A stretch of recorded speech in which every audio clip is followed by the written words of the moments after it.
Are you thinking of leaving corporate, but too afraid to make the move? Have you already escaped corporate, but are finding it hard to run your dream business? Are you wasting valuable time by attempting to figure challenges out on your own? We have created a podcast for corporate escapees running their own business. This is the Corporate Escapees Podcast by Build, Live, Give. We bring you firsthand experiences of guests going through many of the struggles you face each and every day as a corporate escapee. We get real with no corporate BS. And now, over to your host, Paul Higgins. Welcome to Corporate Escapees Experts Podcast, brought to you by Build, Live, Give. So we put on these podcasts to get the world's best experts on topics that our community bring up to help them to find both lifestyle and financial freedom. We've got about 160 vetted experts around the world that help our community in BLG Boost. And if you'd like to find more about BLG Boost, certainly go to blgboost.com. But today I'm very excited to have someone who's a workflow optimization expert, and he's an absolute genius when it comes to Evernote, which is certainly one of my personal favorites, and I know is a favorite of many of the BLG communities. So what I'll do now is hand you over to Bill Gluth, and he'll talk about his expertise. So Bill, welcome to the podcast. Well, thank you, Paul. It's great to be here, and thanks so much for inviting me. I'm really pleased to be here and talking to the group. Yeah, so why don't you tell us a little bit about your backstory? How did you become an expert or a workflow optimization expert? Okay, well, I'd be happy to. I'll tell you, I've been an entrepreneur really all of my life. Business owner, entrepreneur. I actually founded my first enterprise at just 10 years old. So, I mean, it's ridiculous, my whole life, right? And today, of course, I love to use my experience and passion for business growth and organization to show small and medium-sized businesses and entrepreneurs how to organize their ideas, improve their workflows, increase productivity. And then, of course, as you mentioned, I do that as an Evernote Certified Consultant. But before that, I worked as Vice President of Creative in the advertising industry and Vice President of Sales and Marketing. And then in 2001, I came to Phoenix, Arizona, U.S., and built a company, a Phoenix-based company, from $350,000 to about $1.8 million in annual revenue. At that point, we sold the company, and then I just went off and decided, you know what, I can do this for a lot of people. So I founded BillGluth.com, Creative Thinking for Business, and just dedicated myself to helping those businesses grow through strategies and workflow optimization that helps them to really get the ROI they're looking for. Brilliant. And I've got to ask you, 10, what was your first business at 10? Okay, so here's a funny thing. When I was 10 years old, and yes, I'm that old, but they had something called comic books. You might have remembered that or seen stories about that in the past, right? And so I had every comic book ever made known to man. I mean, I had tons of comic books, right?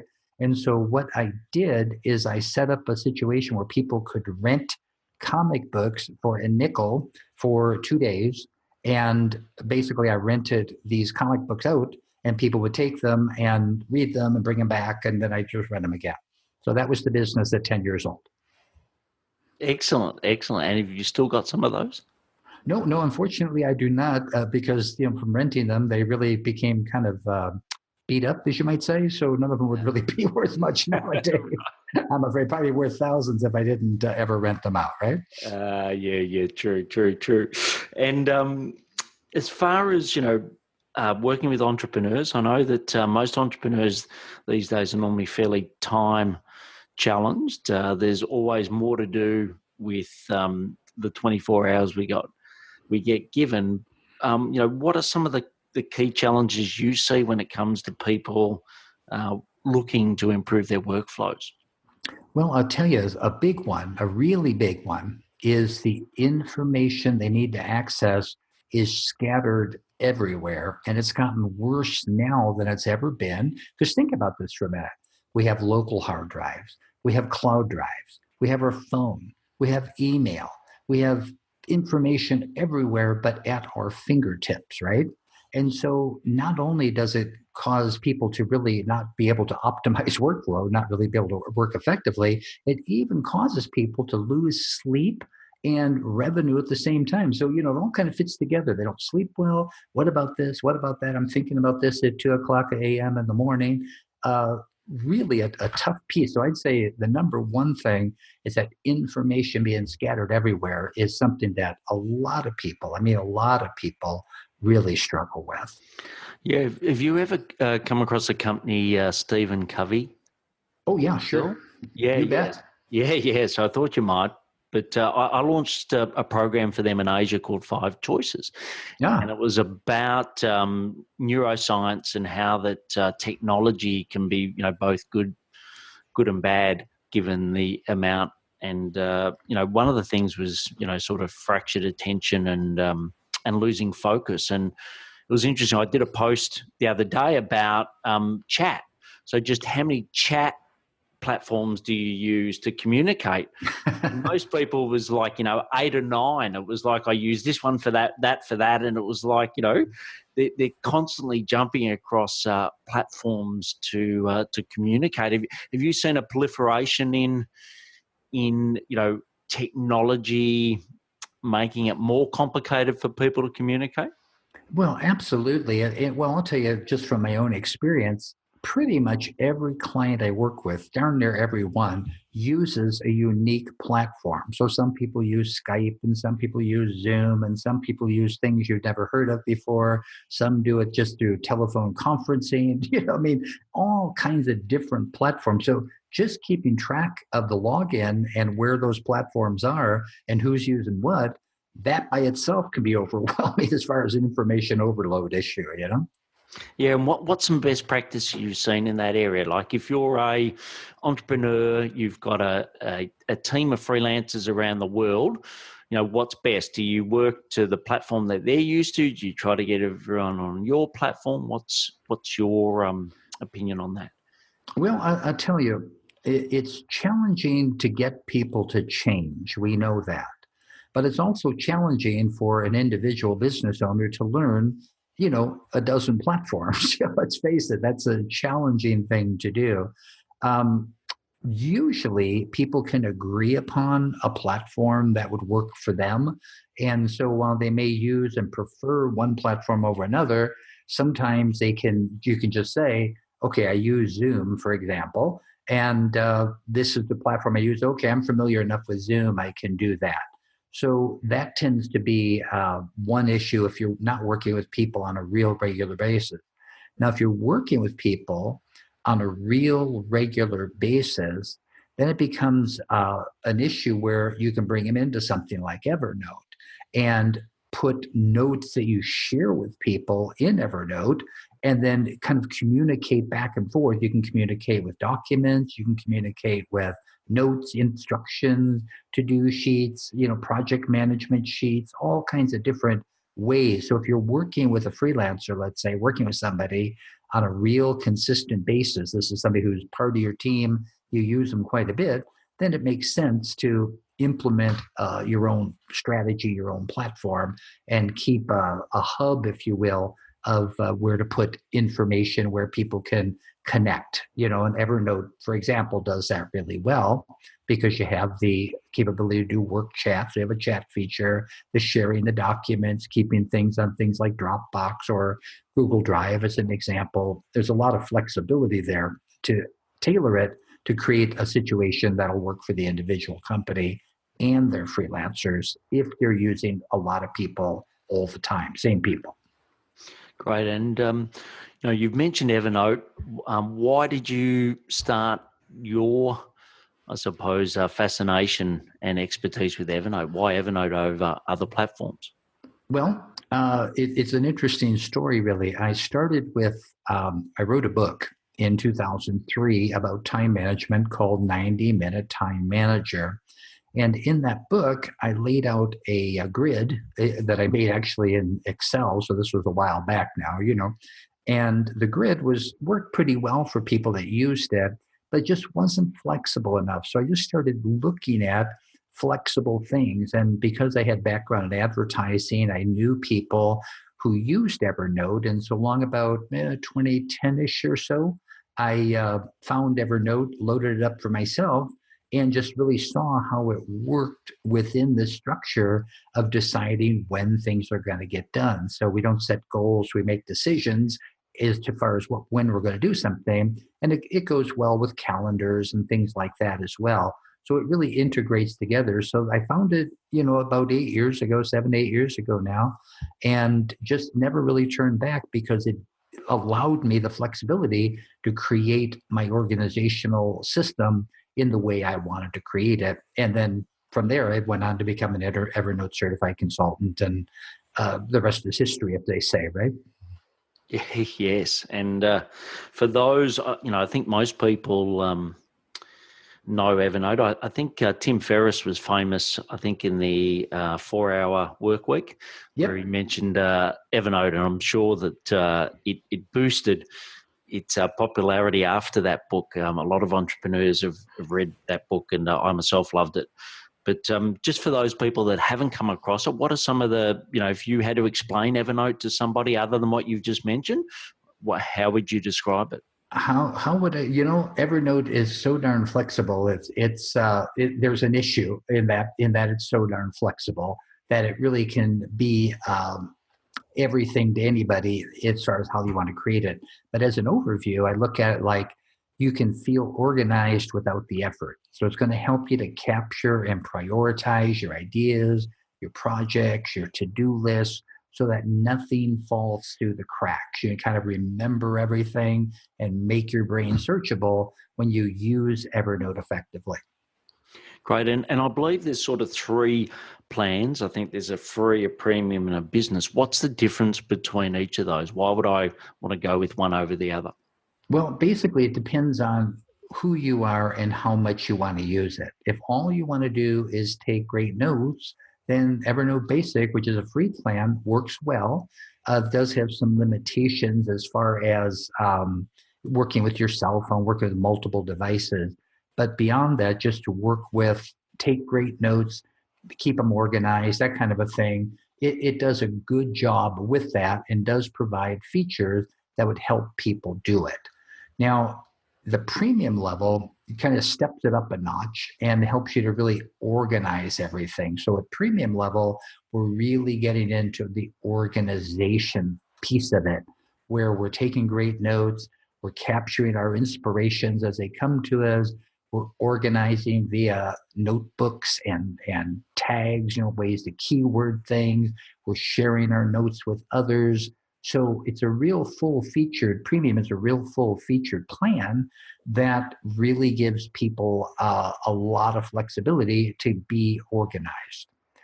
And then the last level, Evernote Business, is really where if you work with a team, or even if you hire a lot of freelancers consistently, then we're bringing the team together. We're organizing, we're capturing inspirations, we're sharing those inspirations. There's even things like AI suggested content. There's integrations that we can use, team collaboration, and even team administration. So it gives you a lot of finite control when you're working with a team. So I find people that are entrepreneurs, solopreneurs, freelancers, and entrepreneurs, small business owners, many of them that don't work in team environment do just fine on premium. And then for those that work on the premium, work on the team environment, then Evernote Business would really be a good choice for them, because it just really gives that flexibility in terms of the integrations and in terms of team collaboration. Great. And what are some of the integrations you've seen work really well when you work with clients? Well, I'll tell you, the Google Drive files, one pain point a lot of people have is information scattered everywhere, like we talked about. So imagine being able to link Google Drive files to your Evernote. Imagine to be able to use it with communication tools like Slack and even Microsoft Teams for people that use it. And you can even connect your customer relationship management tool. If you're using Salesforce, for example, Business connects with that really, really well. And then, of course, you can use Dropbox and those tools as well. But these are just some integrations to help you to keep everything together. Even emails, emails, most people's email inbox, mine was, it can be, kind of a horrific experience. You look at but with Evernote, Outlook, for example, you can forward notes to it and really work with it effectively to even organize your emails, when you're going to respond, what the response is going to be. Very helpful when you're working with clients as well. Great. And I know for a lot of entrepreneurs, Salesforce is a fantastic sales CRM, but it's sort of more enterprise focused. We've been working with one, or know a lot of people use Copper, COPPER, which is more integrated with Google, and it's recommended by Google. Have you seen, or do you know if Copper can integrate with Evernote? I don't know offhand, but I'll tell you, sometimes you can check and see they may have an integration in progress. And I also find that the website IFTTT can also often help to bring devices and platforms together. So Evernote, there's a lot you can do with IFTTT.com with Evernote, and they have a lot of recipes, if you will, to work on that. Yeah, great. And how do those recipes work? Can you give me an example of one of your favorites, Bill? Well, my favorite, I do a lot with Gmail and Google Calendar. So I have a recipe, if you will, a way of organizing my calendar to where when I put a calendar entry in, the calendar entry shows up in Evernote automatically. So I'm not double entering. So then I just take the calendar entry, put other notes that I want to put in there, set a reminder alarm, if you will, in Evernote. And then there's no way I can ever miss an appointment because I get the Evernote alarm, I get the Google Calendar reminder, the alarm, and I have detailed notes about the call, whatever it is. For example, our appointment here today, this meeting is really was also added to my Evernote automatically. So all the notes that I had and everything that you sent to me to log into the call and so forth is right there within that note that was in the calendar. Brilliant, great. And what are some other killer tips you've got on Evernote best practice? Well, when it comes to Evernote best practice, the thing really comes down to deciding how you're going to work with it. That's where working with a certified consultant comes in so well, because they can really know the ins and outs. They've seen other people and what they've done. But I guess my greatest tip is to if you're going to use Evernote, get your information from all the drives, all the hard drive, local hard drive, get all of that into Evernote, right? Set up an organizational system, whether it's things like the GTD system or other systems, or so you can even do, days of the week and priorities. There's just a number of ways to organize things, but decide on one way to organize and then use it. And then the last tip I would really recommend, so I don't overwhelm people with tips, would be to work with notes and tags. So there's notes, notebooks, and tags. And I find that most people like the idea of organizing their notes in a notebook and then tagging or keywording the note so that they can find it like finite kind of notes. So like our meeting today would be meeting notes. On Monday, it would be the day, right? The tag would be Monday and would be in my meetings notebook. So I'm able to find it easily, quickly, just went right to it. Boom, there's all the information. Excellent. And I know my little tip on tags is always tag it in a few different ways, because let's say if it was under insurance, I might put it under I for insurance, and my wife may put it under house insurance, or okay. So I'll actually end up tagging my notes sometimes with the three possibilities that I might remember it in the future. Sure. So I have more tags, but it's easier then to search for it, because I know most people will file different to other people. Have you you come across that?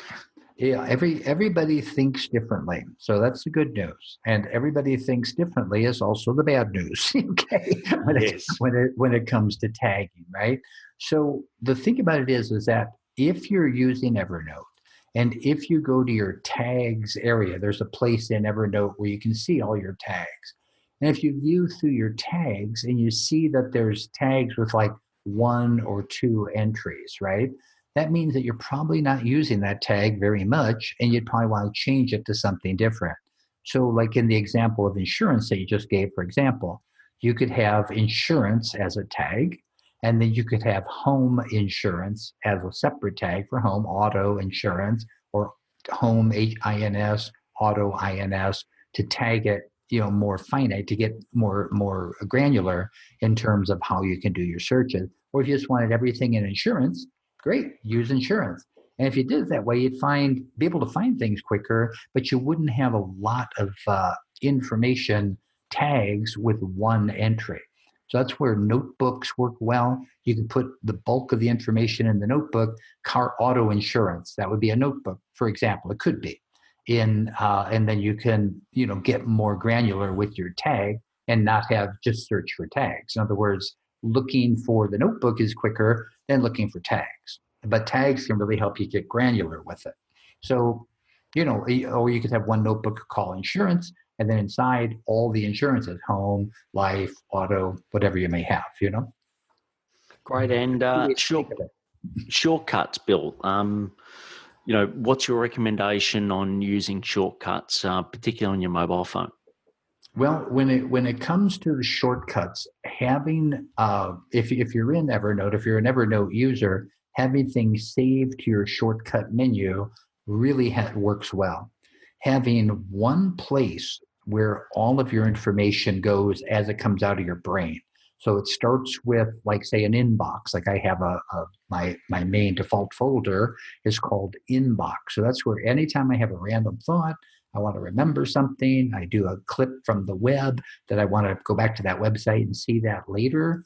I put that in the inbox to start with. So I have one place everything goes, and then go through the inbox, go through that one place everything goes, and then move it into appropriate notebooks and tag it from there. Don't try to tag it and move it into the right notebook and everything at the point of the thought occurring to you or the piece of information you want to say. One place to put everything, go through that place, and then organize it from there. Great. And I think there is a IFTTT quick Evernote, where I think you just press that and it can put it straight into that folder as well. I don't know if you've ever used that on your mobile.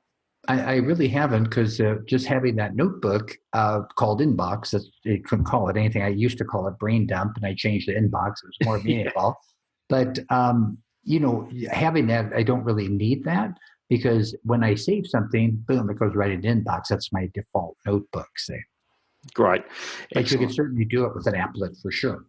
Cool. And templates. I know that templates is a new feature that's just come out. How have you seen people use templates? Well, years back, and here I've been using Evernote for a while. So they used to give us template ideas, and then we'd build our own. We were just kind of creative that way and built our own templates. Now they've actually gone through and organized a series of templates that you could use as a point of departure. So what I'd recommend doing with templates is I would use the templates to learn how to construct good templates. And there'll be some templates like to-do lists and different things that you actually want to use. And that's great. But learning how to develop a template for yourself, I think, is a really good skill to have if you're going to use Evernote, because you really want to be able to have that flexibility. You may not think the way the template builders would think. And so knowing how it's put together, using those as a starting point, learning how to put it together and putting together a few of your own that's specifically created for you will make them, I think, more usable to you, the individual. And then of course the global templates is a great place to learn how to do it. And of course you're going to learn how to use templates. You're going to use templates and learn how to use them just with those templates that they've set up. So it's a great idea. It's just a matter of really kind of getting your feet wet, and then seeing how they're built and trying a few of your own and kind of combining it, Great. And when you're first talking to people that are debating whether they should use Evernote or something else, what are the sort of common objections people have to using Evernote? Well, a lot of times it's new. And so with most everything, a common objection can be, well, that's new, and that isn't always the easiest when something's new. Though that's one big background. Kind of there is a learning curve, right? And so you got to really understand the benefit of the learning curve. When it comes to doing what they're doing now, most people have everything scattered. So the idea of having an information hub, and it doesn't have to be Evernote, I think it's a great tool for that, but having a hub, one place where you put everything really makes it real effective. And you can make your hub document shareable with clients when you use it with Evernote, or colleagues or your team members, if you have freelancers, people you're working with that way, you can share things easily and they're still within your hub. So making sure that hub is searchable, changes that are made in the shared documents are updated when you open the document again. Ensure the hub holds all the documents you need to access on the computer and the mobile devices you use. Let your hub kind of guide you and trust it and use it. And when you start doing that, then all of a sudden you find Evernote, or any tool really, is just a lot more effective. It's just kind of breaking through, seeing it as a hub, your center, your command center, if you will, and then using it for that purpose and trusting it and keeping it in place. So I guess that's the big thing. Getting over the learning curve is really probably the biggest issue a lot of people have, though. It just has to take some patience, takes a little bit of time. You might remember when you started with Evernote that, gee, that was different than what I was doing. A lot of people are scratching on a pad, and okay, this is my to-do list. Where did it go? What am I doing? I can't search it. How do I search a pad? Well, you don't, but in Evernote, you search it, Yeah, and is handwritten text, is that still searchable on Evernote if you take a photo of it? It is, yeah. You can take I jotted down a hand note while I was away from my computer. I didn't want to pull out my phone, wanted to jot down this note quickly. So I took a picture of it and then I put it in Evernote. And the key here is to take the picture in the Evernote app, right? That really helps a lot. Take the picture in the Evernote app, save it, put a title on it, what this is about, put a couple tags on it, and you're good to go. Great. And security. I know a lot of people are concerned that, effectively it's their virtual brain, so that all of their information is there and someone tapped into it. Yes. Basically like tapping into your brain. What and how are the ways to ensure that doesn't happen? Well, when it comes to Evernote, probably the most important thing that they see needs to be done is security, right? And so they have really, and have had for a number of years, state-of-the-art security that keeps the information secure. The worst thing that could possibly happen is that Evernote is not secure, goes insecure. So Evernote uses an industry standard encryption to protect your data while it's in transit. It's a TLS layer. And then, your mail service provider supports the TLS. So even your emails are encrypted in transport so that, it goes to and from Evernote. It's really a big issue, an easy issue. So it's really a security, big issue with Evernote, and something that they work hard to maintain. And they have an entire program, security program, network security, account security, email security, product security. All of that is really a big part of Evernote in terms of the company and the safety and security of your notes. There's even customer segregation. So, for example, I'm working with somebody, on their Evernote installation, like in a business setting, let's say a mid-sized business setting, might be, gosh, we've had as many as 70 users in a business setting like that, typically 5, 10, 20. I'm not allowed to log in to that customer's back office myself, right? their system admin. I work with their system admin. And if they want me into their system, they have to set up a login for me specifically. And of course, they can delete it later. Right. So security is a big deal all the way up and down the line, all the way to the Evernote consultants working in the field. Great. And as far as innovation and pipeline, like, you probably get a bit of a window. I know you probably can't give specifics, but, how healthy is the pipeline of innovation looking like for Evernote moving forward? Well, Evernote just actually did a big update on their whole platform. The whole look and feel, the program itself. You may have noticed your program may look a little bit different now than what it did before. So that is really, they've just got done updating. The templates is a new feature. This year, Evernote Spaces was added to Evernote Business to make working in the team environment easier. Or with freelancers. I work with freelancers mostly, so I can use that in my spaces in Evernote Business. So it really, really works. They're really working hard always to innovate, to address changes in the needs of people, and to really just keep ramping up with innovation and new ideas. Great. And has there ever been a time when you've recommended someone not to use Evernote? Here's a funny story and true. There is a time I usually don't recommend that they don't use Evernote. I recommend that they start out using Evernote, and then later, if we find that they're just not going to do it. In other words, it does, like I say, there's a little bit of a learning curve, and it does take some dedication. But if I find that they're just going to stay with their old system and they're not able to make that change for any number of reasons. And then, of course, then I would just say, well, just stay with your old system. If you want to use Evernote as a way to find your information later, you can use it as kind of a storage retrieval area, like that hub idea that we talked about, and go with that. And some people have done that, but sometimes, there's not one tool that's perfect for everybody. Even though it's a great tool, it may not be perfect for everybody. So I find that if they're not up for really streamlining, really getting aggressive about wanting to make changes in their organizational system, whether it's working or not, most of the time it isn't, then, they may want to stay with where they are. And before we sort of talked about the 3 different plans, if you've got a lot of personal information in premium and you move across to business, how is that personal information protected?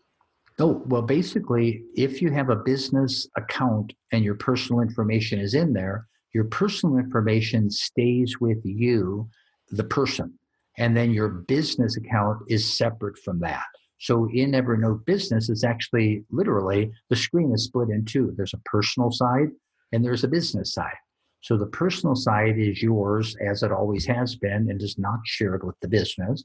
And the business side is then administered with an admin type person, and they can do things on the business side, but not on your personal side. Great. And I know we've talked a lot about Evernote today, but what in the area of workflow optimization, what do you see people going about it the long way? So taking a lot longer to optimize their workflows than they should. Well, some people use Google Calendar and the iCal tool, and try to keep that going. It gets messy quickly, but you can do it. I mean, if you have a meeting, let's say, you can put notes in the description side of the activity. So some people do that. Some people like just using. I like using a pad and paper kind of a person. A pad and pen kind of a person, and that works for them. The trouble is you can't search a pad and pen, so that's an issue, But some, again, like using journals, I've seen people use journals a lot. And then, of course, they try to use other tools like OneNote and some of the others that are out there, which are just fine tools. It's just, they're limiting their ability to really organize tightly. So if you're a busy person, the ability to organize tightly is vital to the success of your enterprise. What you're doing. Career, if you're working for somebody else, your enterprise, if you own the business yourself. So it's so important to get a grip on it and not leaving it to chance as far as you can't, will I find this information again? Because we all run across how much information a day. I mean, infinite number of things and a lot of it we'd like to remember. How are we going to do that? We got to have a way. And so that's what Evernote does. But a calendar can do it. Other tools like OneNote and those other tools can do it as well. Just not to do it as effectively because the search function is not as strong. Searching is everything. Yeah, look, and I agree. And, I've got a fairly serious medical condition, which I'm about to have a major operation for. And all of my specialists cannot believe the amount of information I've kept, because I've kept every record. Yep. It's all in my shortcut. So, any scan I've had, any meeting I've had, I've got it all at my fingertips. And, I basically know more than the specialists, and they've said that's definitely helped me in my condition. And I've used Evernote as the easiest way to organize that. So that's, just a personal example for me. But what are some great examples you've got, Bill, of people using Evernote both in personal and business? Well, I'll tell you not long ago, I worked with a real estate professional, commercial real estate professional, and this fellow had a lot of information to remember, not only the property listings and pictures and all of that, but he's also a very prolific idea creator, very creative guy. And, he needed to really save both, right? He needed his business information at his fingertip, searchable. He needed his creative ideas that was important to him, drawings and so forth that he did. So, he used Evernote, both the business and personal, but one installation, right? One Evernote that worked for both. So, that's an example. We had a team of people, a 70-member team that was far flung around the United States. And, they needed to organize with the home office, making themselves accountable and having the managers having oversight, supervision capabilities. So Evernote came to the rescue, all 70 of them, with the management team. The hub was in the management team. And then, all the far-flung people were all connected to the hub through Evernote. It was a breeze. Before that, they had information on, Drive and on Dropbox and on local hard drives on their computers and just everywhere. Management didn't have any control. Now, all of a sudden, management knew what was going on, could support their people better, and really help them to be more effective in the field as well. These are all people that traveled all over the United States. So that was another example of another installation. I find that real estate professionals, oddly enough, at least in the U.S., really, really enjoy Evernote strictly because it's so, like you were talking about, being able to save information, pictures, scan, and so forth. Same thing with their listings. It's a very kind of a similar thing in that pictures and listings and details and clients and being able to put everything together with the client, with the listing, with the picture, with the details. When there's multiple pieces like that, that can get go chaotic really quick on you. So being able to put it all together makes a big, big difference. Yeah, great. And I think the other benefit too is that it's both on and offline, which I know some cloud programs are fantastic, but if you're on a plane, you can't actually access your information or do much with it. Whereas I find Evernote works beautifully both on and off.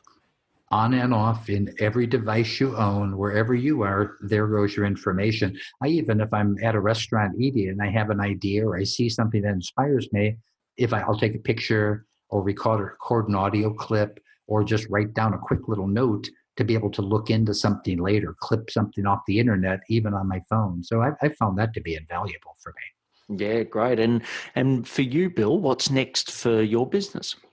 Well, right now, the business development side is really up for me right now, helping businesses grow with contemporary business development growth strategies. So right now, workflow optimization has been the centerpiece, and I've got a good handle on that. So now it's a matter of taking that, combining it with the marketing piece, combining it with the social piece, combining it with the storytelling piece, putting that all together into one strategy that really helps people grow. And over the years, I've seen businesses grow. Client businesses have grown anywhere from 25 to as much as 300% with 10 to 40% annual growth as a result of these ideas. So now it's a matter of putting this all together. And that's really where I'm heading in the next year, putting that all together and creating one big program that helps businesses to grow. Great. And what helps you stay ahead in the game of workflow optimization? Well, the whole thing about it is to not jump around. So many times, here's the newest idea in workflow optimization. Here's this idea and that idea. And there's brilliant people out there. And many of those brilliant people are actually masterful salespeople as well. They really build desire for their programs and what they're doing. So in the case of Evernote, and workflow in general, stay ahead, stay abreast of the changes, but don't be too quick to jump.